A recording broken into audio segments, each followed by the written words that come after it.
अम्मी और अब्बा जी अपने कमरे में चले गए और कुछ देर में अब्बा जी एक सस्सियों की आवाज़, रात की खामोशी की चींटी उसके कान से टकराई। नीची नीची। वो बच्चों की तरह अम्मी को पुकार रहे थे। उसका जी चाहा मकान की छत से गिर मुकम्मल अंधेरा हर चीज़ को निकले। फिर एकदम मालूम नहीं कैसे सफ़र की नसों के भरे हाथ उसकी आंखों से आ टकराए। सामने चिर पे चमकते हुए सुनहरे बाल। उसने भी तेजी से पलकें झपकाई मगर हाथ ज़्यादा नज़दीक आ गए। स्याह फितने वाले भारी सी सफ़ेद घड़ी और छोटे छोटे चिपटे गुलाब नाखून। कमीना। उसने दांत पीस कर कहा और तकिए में मुंह छुपा लिया। इतवार के रोज़ अच्छू और जफर दिन भर लॉन में बैठे जाने किस चीज़ का मसवदा तैयार करते रहे। अच्छू ने 3 बार चाय मांगी। नच्चो बेगम से सैनी में चाय गिराती थप थप लॉन में आती जाती रही। उसके गले में तल्ख अबकारियाँ आन आन कर अटकती रहीं। जब शाम के साए हौले हौले दीवारों पर उतरने लगे और सड़कों का शोर खामोशी को गहरा करने लगा, सहन में अम्मी नमाज पढ़ने लगी।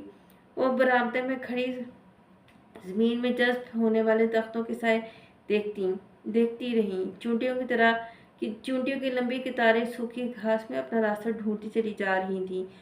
उसके पाँव में कुछ सरसराने लगा। मैं इन चींटियों को मसलूं कि नहीं या नहीं, उसने खौफजदा होकर सोचा।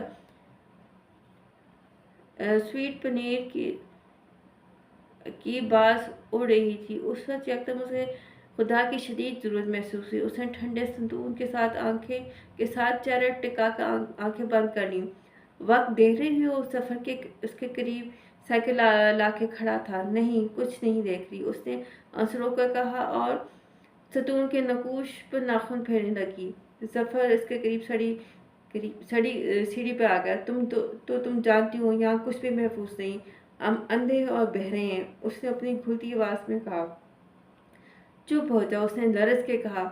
और अगर हमें इस अंधेरे के गुंबद से फिसलते हुए किसी चीज़ का सहारा न मिले तो हम रेत के जर्रों की तरह बिखर जाएंगे।